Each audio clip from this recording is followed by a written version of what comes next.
Good evening. Welcome to Astrology Throwdown tonight. So glad to have you here.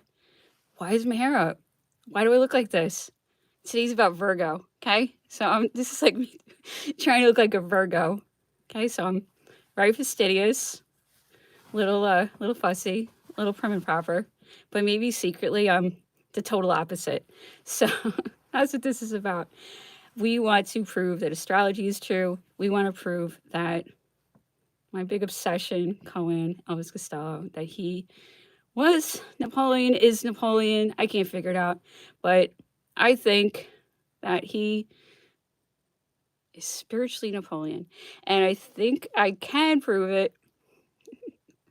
He has certainly commandeered, well, certainly to me, commandeered my mind and my project.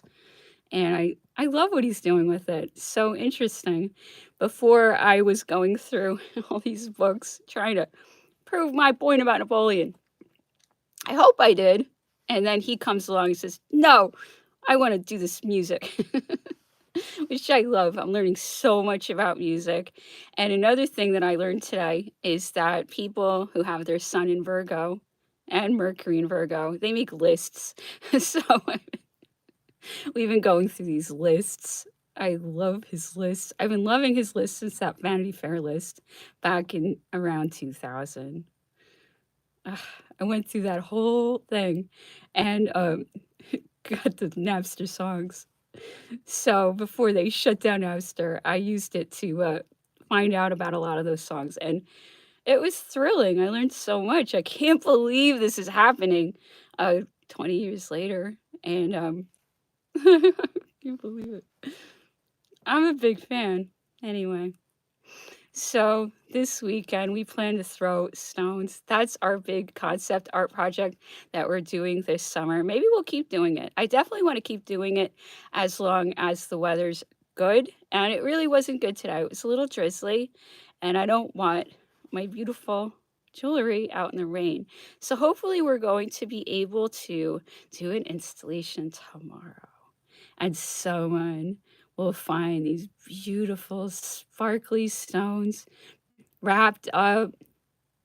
I did put beautiful rainbow ribbons on it. I go crazy with these packages. I even came up with like the imperial tea to put on it. It's really funny. I've been working with the imperial tea for right. Cohen has imperial bedroom, and I have these imperial teas that I've been playing around with for a long time. It's the Taster Empire has been in effect for a long time, but other people are going to find out about it finally. It's been in my head, I guess, this whole time. Anyway, so the whole point of this project is to get the ball rolling on sharing, helping each other, doing things for each other, creating exciting moments for each other, showing love to each other.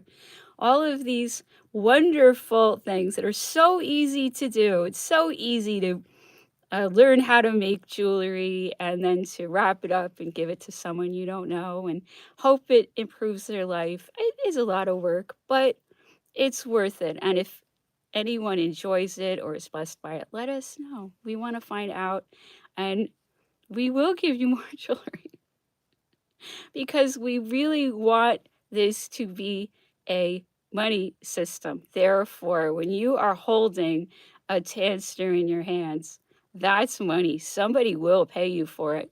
Somebody will give you something for it sooner or later, trust me. And what I want to do is I want to attach it to the idea of skilled labor. So, in the tradition of science, we invented a unit of energy called the koan. I know it's silly, but we did it anyway. So, a koan is my obsession, but it's also an hour of skilled labor. Why? How? Because Napoleon had his own money system.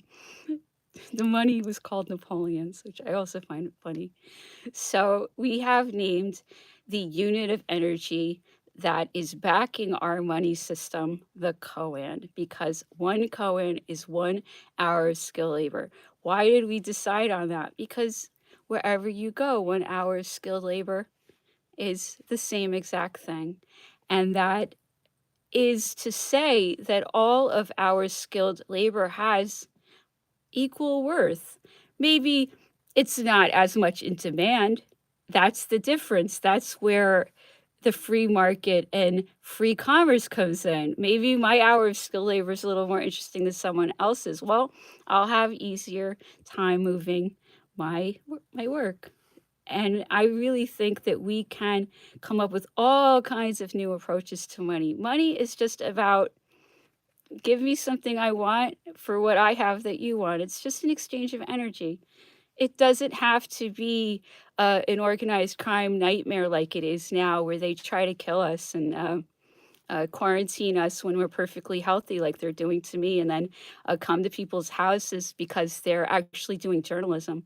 I'm so proud that I've been one of the very few doing journalism. Yes, I call it an art project because it's so hard to tell the truth right now because of them. Because they don't want us telling the truth about them.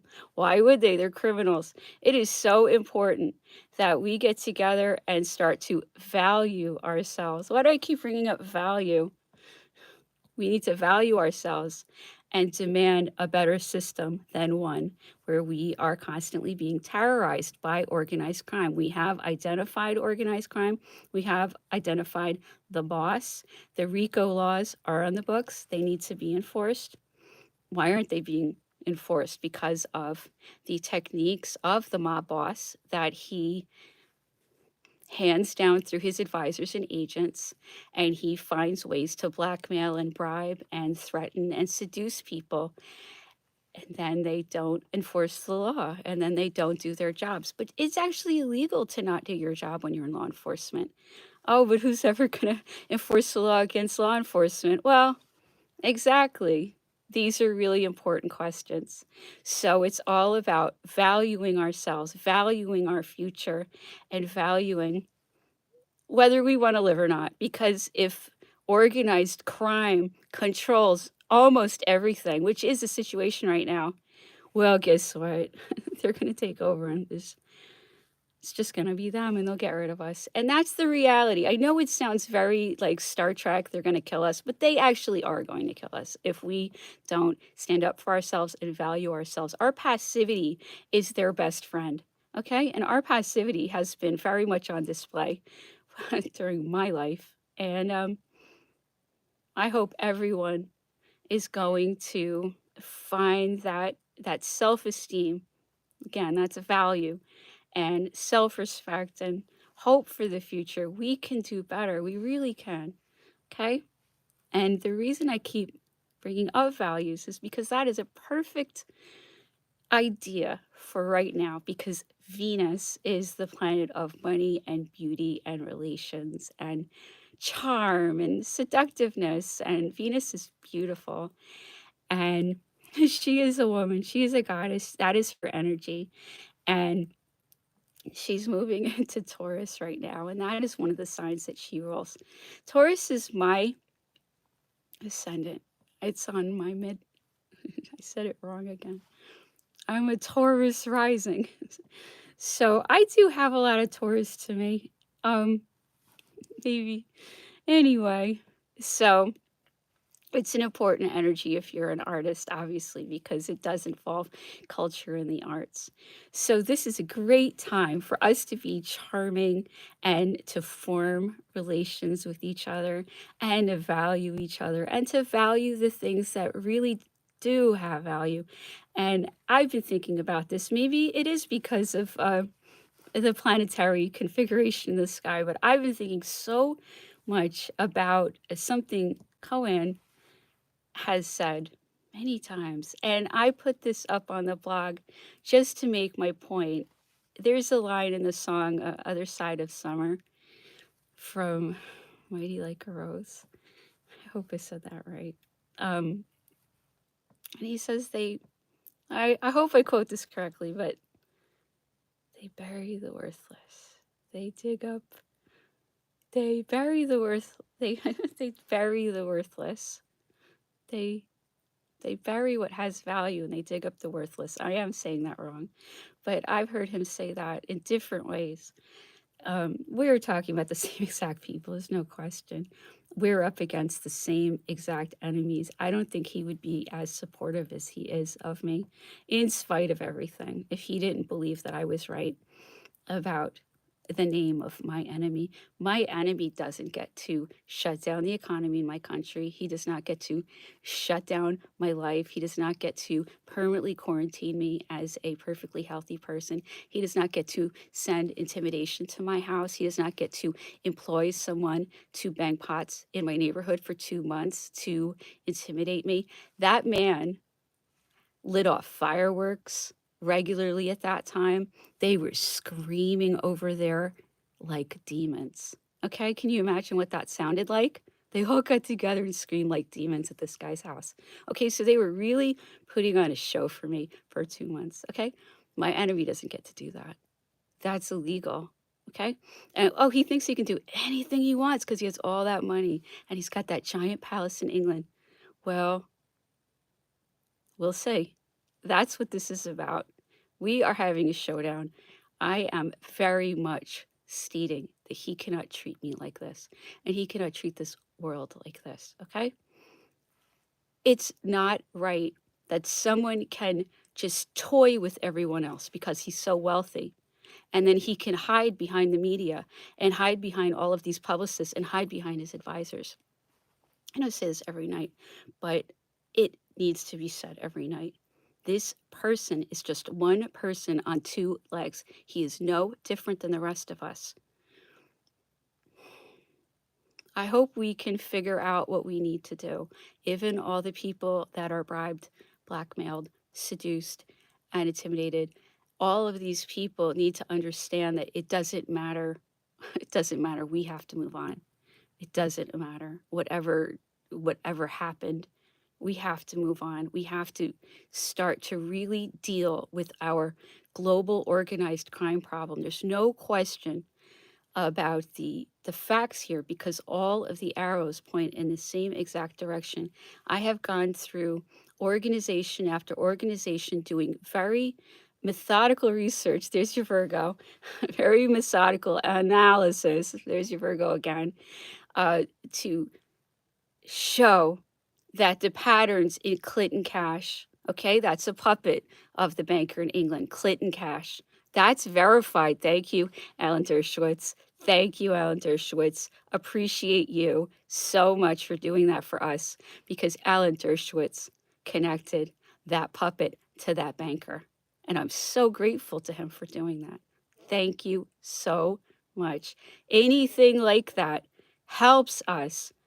And I don't care what you did. We have to move on and represent me. Let's do this. I wish I could get a Barracuda lawyer to go after that banker. And believe me, it may happen yet. Ooh, wouldn't that be amazing? A real trial? Can you imagine a real trial against the real shadow dictator of the world? And then we can all cut those strings? Oh, wouldn't that be beautiful? Just imagine how that would feel. It'd feel great, right? Let's imagine how that would feel to be free of this dictator and his dynasty. Think about the last 200 years. Has there ever been more killing possible? Think of how efficient they became about killing over the last 200 years. The Napoleonic Wars were trumped up. They were trumped up. They were forced on Napoleon. So that was like the new age of just killing people through war and not letting up until a lot of people were dead. That we really see that in the Napoleonic Wars. And then we see every war becomes more monstrous. Then the Civil War is the worst thing ever, the US Civil War. And every time they freaking started up in another one of those planned wars. Yes, that's right. More killing, more killing, more killing. And if you just look at the patterns, they were about to do World War III. I could see it clearly. I could see we lived under fascism. I could see that we are being lied to. I could see that our economy was just completely being run by criminals, that the government has been hijacked by criminals. I mean, there's no question because 9/11 came from the government. That's not arguable. Okay, so somebody in the government is attacking us from within the government. We knew that in 2001. Okay, and now someone from within the government is attacking us. How do I know? They came to me. They basically tried to trick me into supporting Trump or threaten me into supporting anything. They had to get me supporting Trump. And all of this blacklisting and my numbers turned off and Wikipedia going down and all these games they play with me is because I wouldn't support their fake Trump story. Well, what does that tell you? What was Trump? Trump was like a fake populist fascist person. Oh, well, they do that. How do I know they do that? Because they pressured me into supporting it. So then all I have to do is go look at the last time they did this. Go look into the Podesta emails. Podesta regularly talks about fake populist movements that he creates. I think Me Too was a fake populist movement. I think there's all kinds of fake populist movements going on all the time. So then you look back at another huge populist movement. The most famous one you ever hear about is the Nazi Party. And then you find out, oh, it was funded by George Bush. Well, they're both named George Bush, but say George Herbert Walker Bush's father, Prescott Bush. Okay. So he officially funded the Nazis. Okay. So the money came from the US. Oh, well, isn't that weird that these super rich people in the US are funding the Nazis? Oh, but didn't the US fight the Nazis? You see how it works? It's not difficult. This is the official story. Okay. The official story is that the Nazis were funded from America, and then America had to go fight him. Okay, so this is all the bankers and these secret society high level people. I'm gonna try not to say names. It's difficult, but I'm making my point. I did say Bush, but how can I not say these things? He officially funded the Nazis. Oh, but who did he really work for? You know, when J.P. Morgan died, they found out he really worked for that banking dynasty. Everybody thought JP Morgan was so rich on his own. He was such an incredible guy. No, no, no, no, no. He was a bagman for that dynasty. Oh, was Prescott Bush also a bagman for that dynasty to fund the Nazis because they didn't want the money to come straight from that dynasty? They had to, oh, I don't know, pass it through America. My point is, it's so much of what they do is kind of this creative accounting, moving money around, so you won't see that it's coming straight from that dynasty. Even in the Napoleonic memoirs, you see they're hiding very well, even there, but it always goes back to them. It's not difficult. Okay, so for 200 years, all of these heroes have been popping up trying to save us from this organized crime system, and others have failed. Some have succeeded. Napoleon III did hold them off for a few decades, and and now you never hear anything good about him. And Paris is a testament to the beautiful work that he did.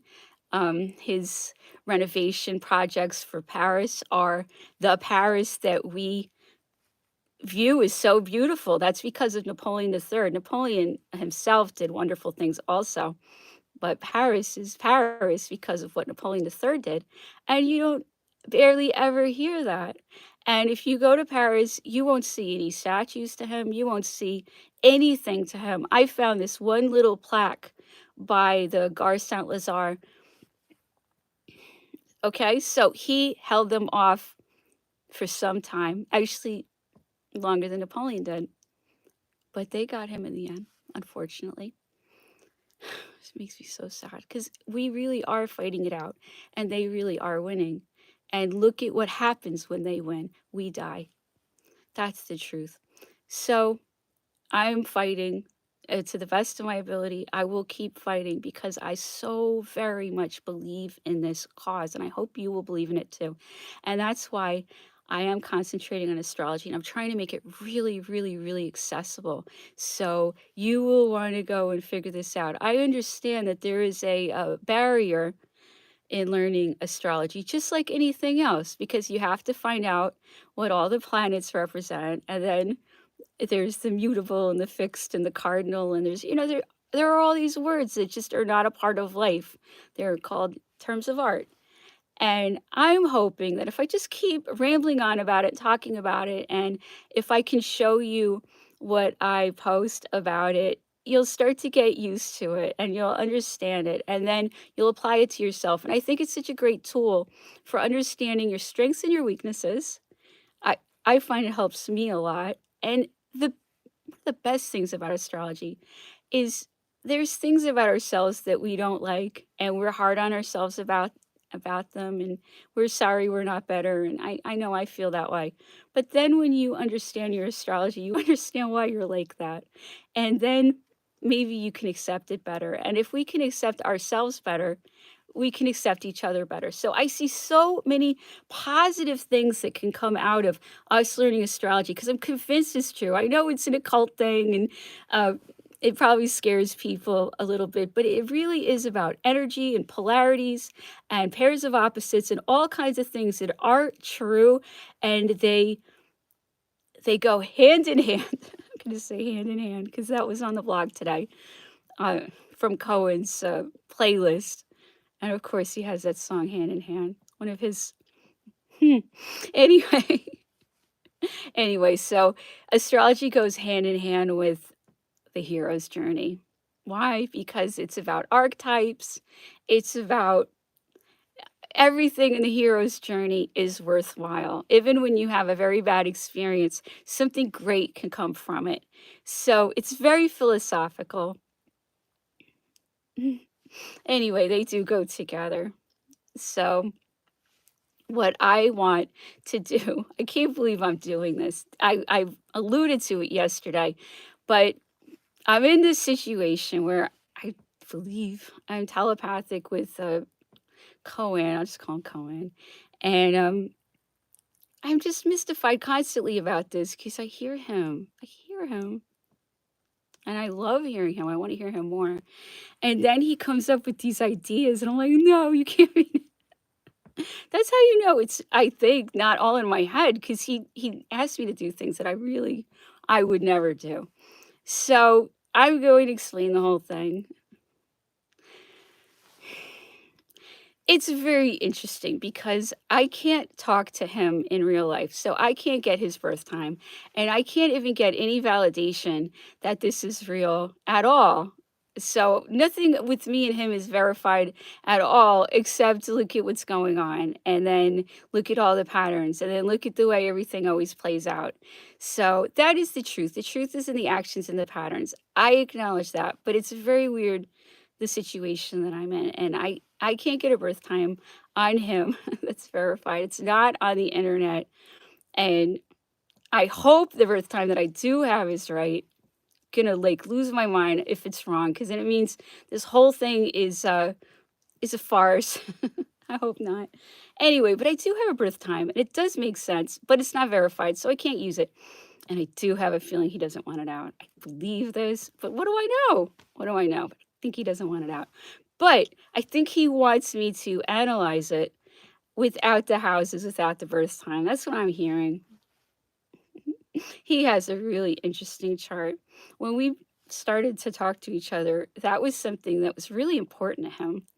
He was like, check out the charts. And I did check them out. I couldn't believe it. It's amazing. That's what I'm saying. This is what I'm experiencing. This person who I've never met telling me, look at the synastry.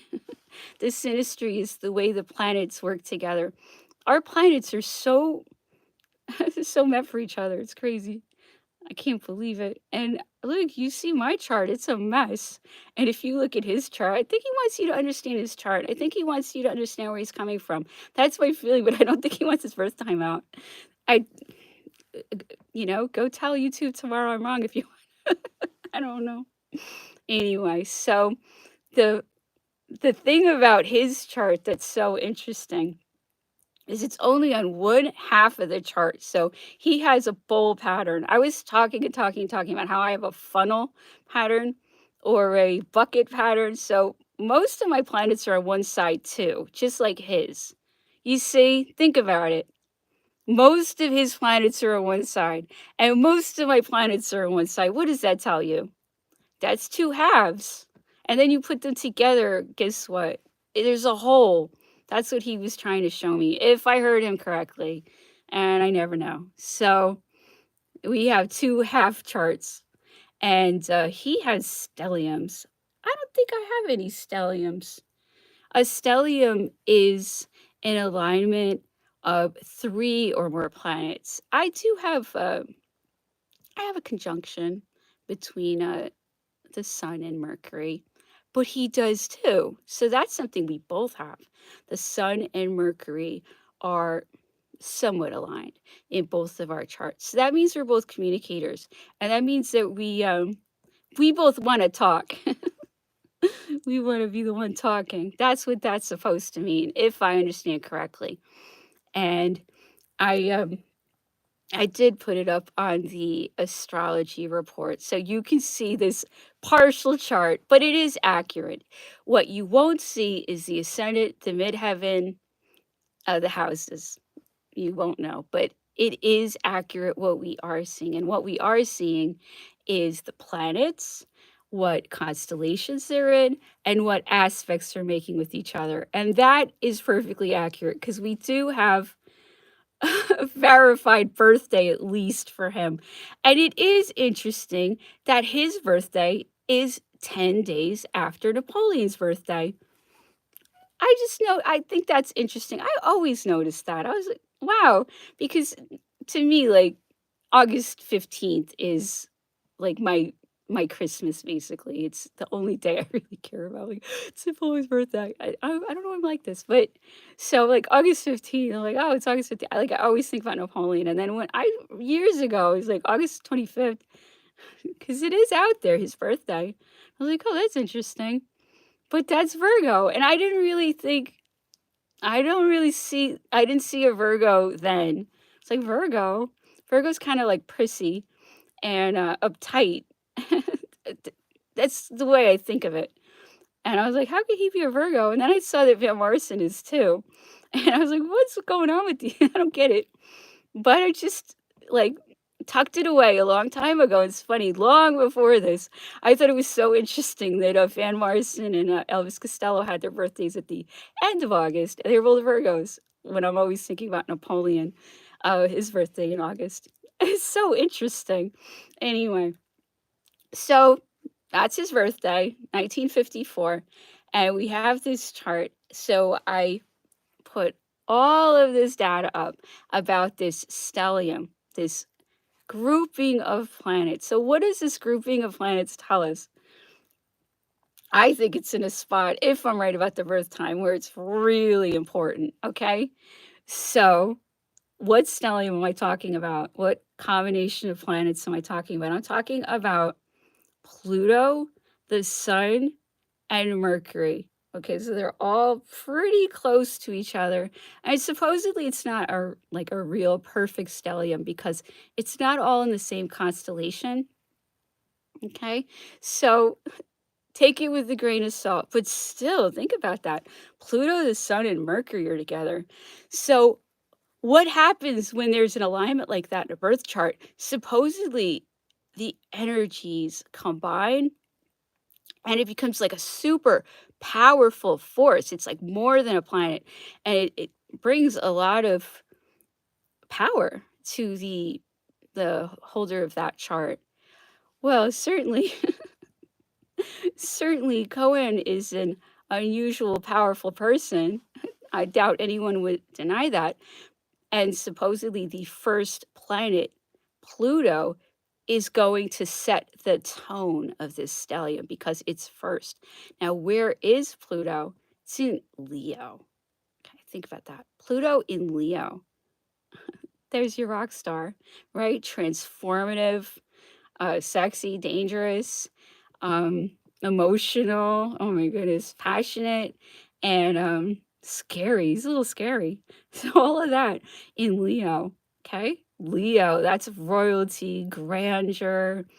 He's always telling you he's He's a monarch. He is a monarch. He knows he's Napoleon. He's had every chance to say, that girl on the internet, she should stop talking about me. He had every chance and he didn't take it. So it's too late. It's too late. It's all out. So we have our royal Pluto right there. Pluto is power. Okay. So I think he's more famous and he's more powerful in his chart than he is because he's been held back the whole time. I, I I've told my story, but I used to tell everybody about Elvis Costello and how much I just loved his music, and all I did was tell everybody, "Oh, you should listen to him. He's fantastic." And people would be like, "Who is that? I don't know who that is." He's not. I don't know what he is now, but I know in the 90s he was really not that famous. And in his chart, he's super famous. He's super huge. He's going to be, I think, much bigger than he is. And I think his chart is showing that. So Pluto's Sun, Mercury. I mean, I just really want to emphasize this is somebody who's famous, who's a famous communicator, somebody who's powerful, and the Pluto's in Leo. Okay, so this is a royal personage. But the other two planets, the Sun and Mercury, are in Virgo. Okay, the look here. This is Virgo. So Virgo is. What can I do?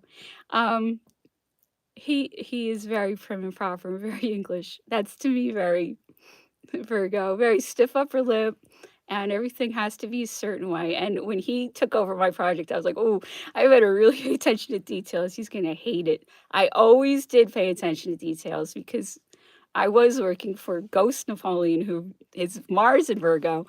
So I already know what a Virgo is because Napoleon had Virgo in his house of career and he had Neptune and Mars there. I should go back into Napoleon's chart too because that's another thing I want to talk about. Because if we're right that Cohen and Napoleon have the same spirit, which I do believe we've proved repeatedly, but they have different astrological charts. So how does that affect them? And then they have different countries and different centuries. How does that affect them? There's so much to learn here.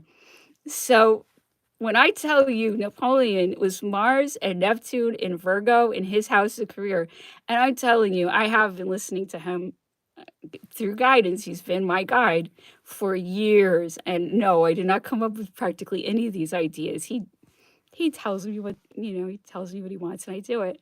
I'm the Virgo because I already showed you that I have a lot of planets in the sixth house, which is associated with Virgo. So I have a lot of Virgo to me too. I'm the secretary. I'm the worker. I'm the one who serves. So we're all Virgos here too.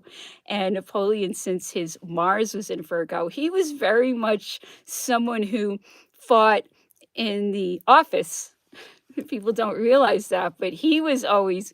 I mean, think about the Continental blockade, where Napoleon was trying to wage financial war back against the ones that are always financially warring on us. That's really a Mars in Virgo. That's a war coming from an office, and Napoleon did a lot of office work, and offices are associated with Virgo because it's ruled by Mercury. It's communicative. It involves thinking. It involves analysis. So my point about all this is if Cohen has the Sun and Mercury in Virgo, he's really, really got a lot of Virgo to him.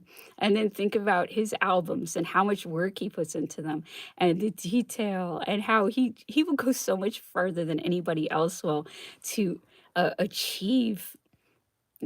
I don't want to say perfection because nothing's perfect, but obviously it's amazing the details in his work. So he obviously strives for perfection and he communicates in a very fastidious manner. And if I ever see a typo near him, I'm shocked. It does happen, but it happens to all of us, unfortunately. But I'm shocked. So that's how much of a Virgo I think he is. Like, what a typo. I can't believe it. He's so careful with everything around him. And I do try to uphold that. It's not easy. This guy is really careful with his work and he's a hard worker and he does serve and he's very collaborative. He will serve and his aim is true and he does try to help people. That's all Virgo. So Virgo has good qualities and he's a It's a mutable sign, which means it's got the two sides to it. So we all know he's very prim and proper. Nobody gets looks more like a banker when he's singing. Not anymore. He's looking, good. But sometimes he did look like a banker because he'd be wearing like what I'm wearing. It's funny. But you can see he even dresses like that. And, he talks about his Catholic school upbringing and all that. That's all his, like, to me, his Virgo side. And then there's the other side, his nasty side. So that's the duality of a Virgo. We all know about that side too. So anyway, I just wanted to talk about that a little bit and to show you that that really is a reflection of him. And I'll keep talking about it. I'll talk about it tomorrow. I'll talk about his stelliums and his this stuff. So we can talk about his chart without giving too much away. I understand. I mean, I've just been telling everybody my chart. I'm like, here, here's all my problems. But what difference does it make at this point? They already profiled me. How many FBI files are there? I want to know. Because I've looked at FBI files from other people and I see what they call them, the people call them oddballs and call them names and stuff. And there's stuff in those FBI files that aren't true too. So they'll live and frame people in those. Anyway, I read way too much stuff. So let's get into a love letter from Napoleon to Josephine. Josephine is I went on and on and on about this yesterday, about how Josephine entered this marriage very cynically, but I kind of don't blame her. Sort of. I think about it, she is an aristocrat. She's not going to go become a seamstress or anything like that. She has to continue being an aristocrat. She has to marry somebody. That's what she has to do. And she nabbed Napoleon. And then I think she sabotaged it. Based on what I know about Josephine's personality, I believe that. I think she sabotaged it because she felt he was going to wake up from the spell she put him under. I believe there was a spell. That is me alone. I have nothing. Well, she was around Madame Lenormand, who is still famous for tarot cards. I want to talk about this. Madame Lenormand was, I guess, a psychic. I don't know what to call her, but she glommed on to Josephine and Hortense. And Napoleon did not like this woman around his women. He did not like that at all. But what could he do? Josephine was into that kind of stuff. And Josephine was from Martinique. And she's always telling everyone that I guess she called her a negress. But it was more than that. It was like almost like a voodoo seer. Told her when she was a child that she was going to become more than a queen. She was going to have 2 marriages. The second marriage was going to make her, like I just said, more than a queen. Anyway, so this vision was incredibly important to Josephine. And when they were about to carry her off to guillotine her, she said, no, this isn't going to happen. I have a prophecy. I'm going to be more than a queen, whatever. And she passed out and they didn't take her to kill her.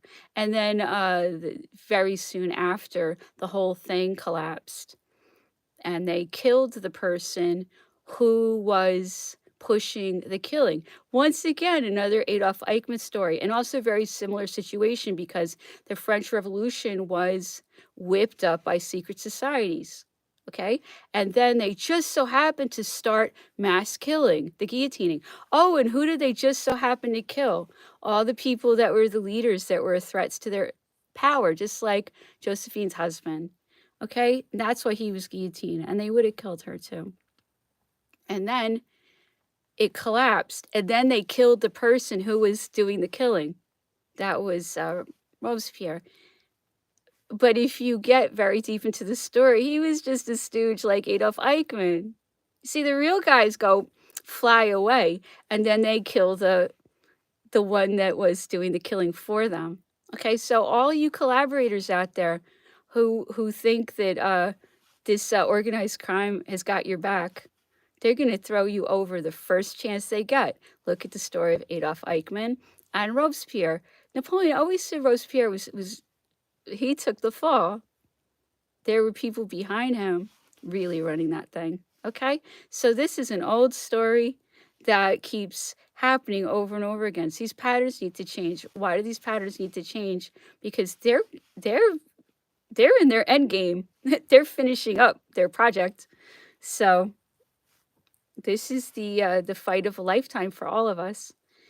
And all I can say is please look within and align with God. And please, if you hear some benevolent voices in your head, talk to them. Find out what they suggest, and get aligned with them and see what they have to say, and see how much better your life gets. Because then you're on your path that you're supposed to be on. And it's hard. I know I'm always crying and I seem miserable, but I know I'm on the right path, and it's good. It's good to know that. It's really good to know that you're on your way to somewhere better, that you're doing what you're supposed to do.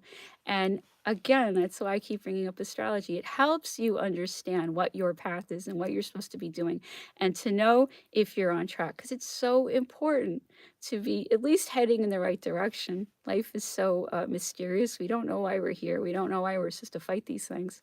But I'm called to fight in this way. I'm really very, very, very obedient, and everything I'm doing is because I was asked to do it. Anyway, it's not so bad. Anyway, so let's hear this letter, Napoleon to Josephine. They're always interesting to hear how much it sounds like Cohen, same voice. I am hurrying off a courier to Paris. He will pick up your letters en route. Despinoy has just arrived and assures me that your health is reestablished. Though you have so written to me, he adds details which fill me with joy. That's splendid. Your health reestablished. My adorable Josephine, I burn with joyful expectation of seeing you. Despinoy also informed me that Dubaye and his amiable aides de camp had arrived at Milan. You should have received a letter I sent you this morning. I count every minute to the 7th. There are still 3 days. I leave in an hour to inspect various posts of my army. On the 7th, I know who is going to be the more punctual to the rendezvous. Murat is ill.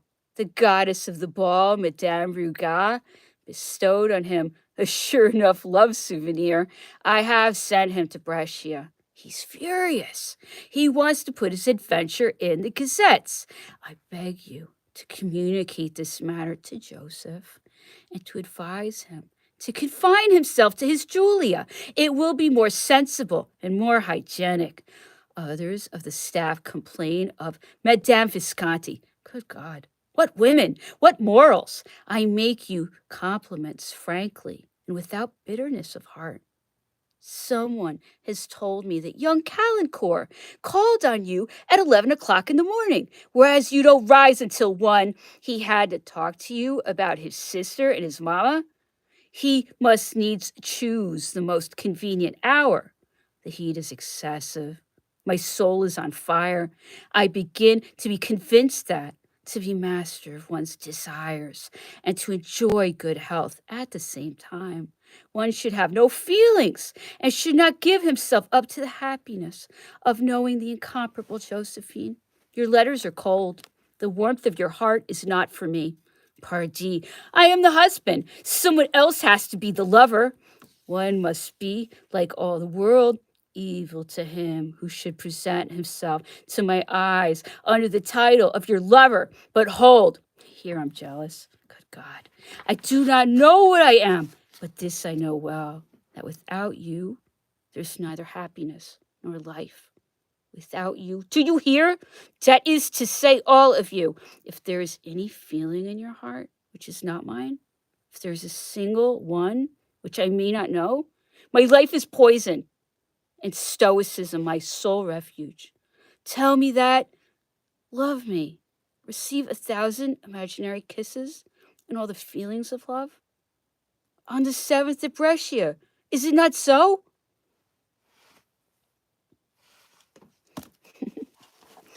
There you go. Little Virgo in there. The details, the numbers, the counting. There you go. So a lot of analysis of Virgo. Napoleon had a lot of Virgo to him because his Mars and his Neptune are in Virgo.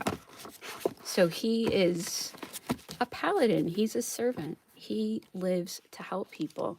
He was a very charitable person. So Virgo is really wonderful about helping. It's like a one down service. It's good. There's a lot of kindness to Virgos.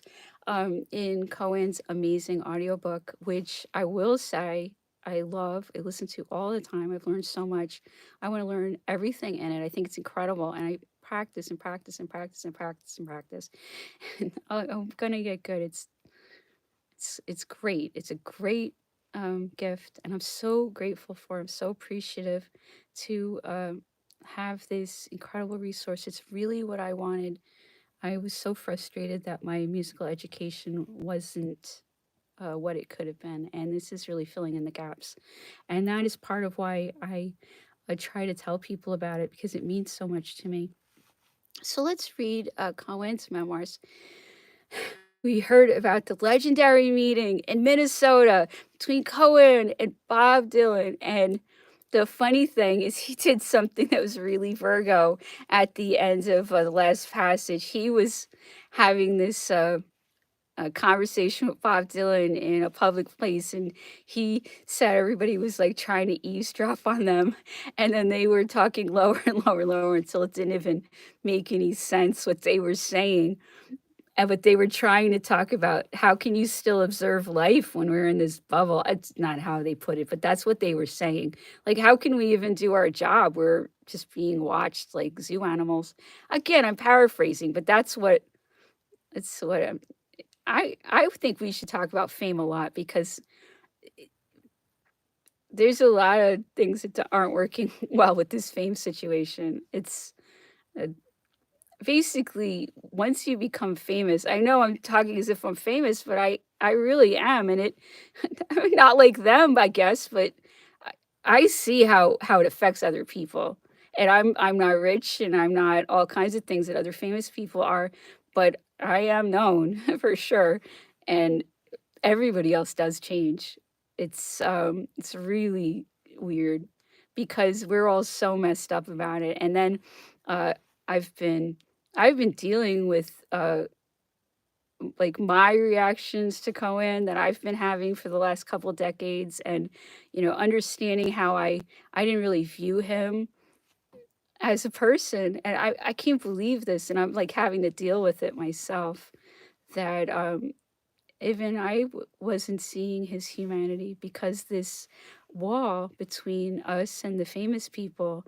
And I was listening to an interview by him where he mentioned the concept of the other, and that was so important for him to understand and to say. And I was so grateful to hear about what he was saying about the other, the famous person is the other, or the, I mean, really, even my enemies are the other.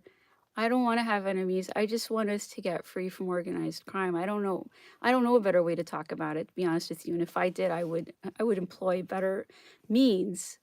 I just I can't be under permanent quarantine and Napoleon's out there and I can't talk to my twin flame. And I have to fight, fight, fight, fight, fight, fight, fight, because this situation is not a situation that I can handle. I mean, maybe they want me to like break down and die or something.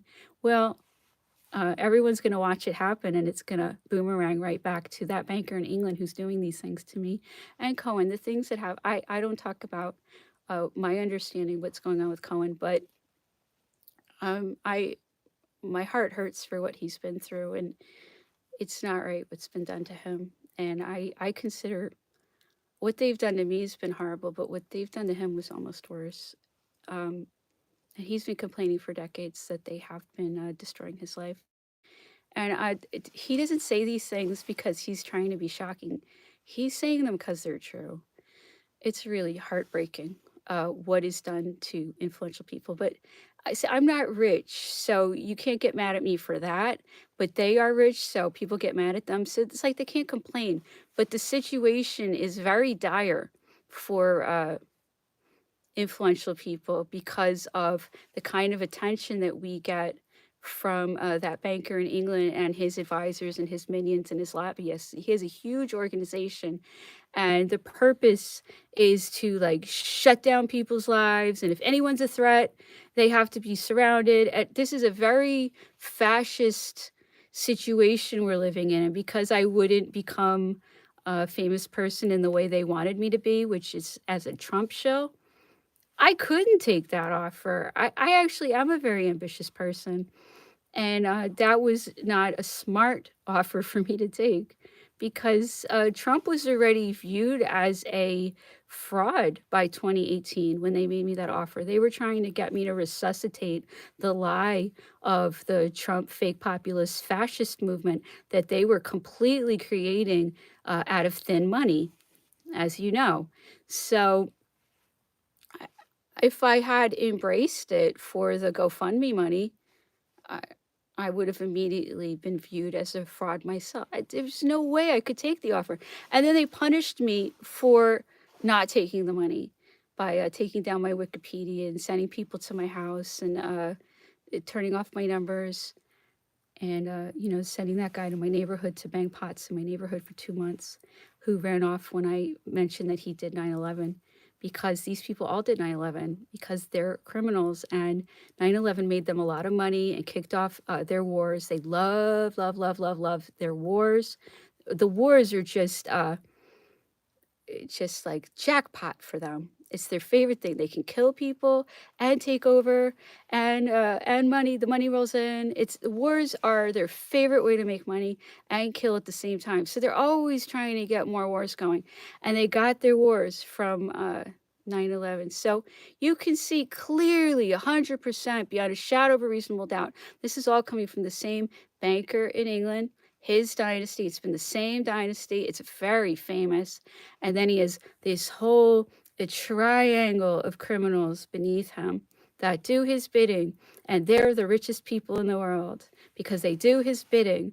And I don't like that the richest people in the world are criminals. I think that that's not right. And that someone like me who is doing the right thing, and I am talented, I should be able to have a career, an actual career, not the fighting all day career. Anyway. Right. This is not right that the criminals are the richest in the world, and that the people who fight for us and the people who have talent, we're just struggling and being kicked around and being put in lose-lose scenarios because like I talked to Cohen about his life, and his life is horrible, and the situations he's been put in are horrible. Oh, and guess what? Me too. You know what I'm saying? This is being done to us. This is being done to us. It doesn't have to be this way. So we're just maneuvered into lose-lose scenarios. And then we make the best terrible decision we can make. That's my life. That's his life. We're making the best terrible decisions that we have. Okay? So that's why I'm just so eager to share knowledge and to set minds free and get us talking, get us helping each other again. And hopefully I will be able to install some of that jewelry tomorrow, and I hope someone will enjoy it. And I do hope to hear from people and to get people involved in this. This is a real form of money, and it would be wise to value something which is so clearly valuable. And now Venus has just moved into Taurus, and people should be better at recognizing value and recognizing what's important, okay? So let's hear more of Coed's memoirs. Hopefully I'll get through it.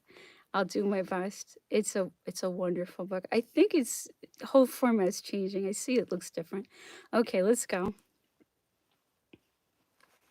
London's brilliant parade. From the gates of St. Mary's, there were horses in Olympia and a trolley bus in Fulham Broadway. The lions and the tigers in Regent's Park couldn't pay their way. And now they're not the only ones. I was born in the same hospital in which Alexander Fleming discovered penicillin.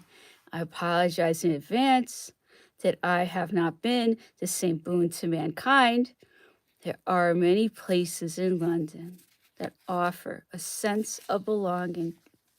Camden, Stepney, Hampstead, Brixton, and even Shepherd's Bush. Paddington is not one of these. Unless you are a fictional bear, it is a place for passing through a mainline station on the Monopoly board, the location of my first family home, West Kensington, was borrowed from a nearby underground station. It suggested more gentility than the area deserved. The neighborhood might have been more correctly associated with Olympia and the hall that, in its time, had hosted the Ideal Homes exhibition. It might also have been the only venue that could accommodate both the rally by the British Union of Fascists and the Crufts Dog Show, although unfortunately not at the same time. By 1954, the terraces of mansion houses had been broken up into flats and bed sitting rooms, accommodations for population passing through and out to the suburbs. This left behind the curious companions of solitary clerks and traveling salesmen, along with the occasional former dowager who, having exhausted or squandered the money from selling the family silver, was waiting out genteel poverty in one rented room with a 3-bar electric fire. Sir Edward Elgar had once lived in the opposite building, but this must have been long before the road went all to hell. The basement dwelling at 46A Avonmore Road was my first family home. Just a couple of rooms decorated in a bohemian style, thanks to the gift of paintings from an artist friend of my folks. Cotton hangings and lampshades were printed with a voguish abstract pattern. What I came to know as modern jazz played on the record player. The geography and geometry of the dwelling has been my compass ever since. To this day, I determine left and right with a mental snapshot of that hallway.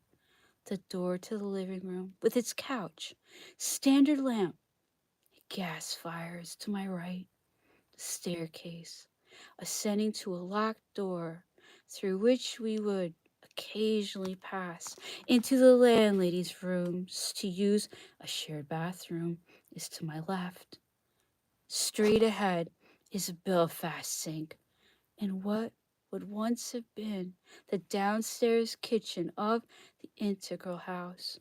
It doubled as a bath for a toddler. What a memory. Oh my goodness. You know what Napoleon was known for? Having a memory for details like no one else. It's kind of a Virgo thing. Anyway, thank you so much for listening. Appreciate it. Have a very good evening.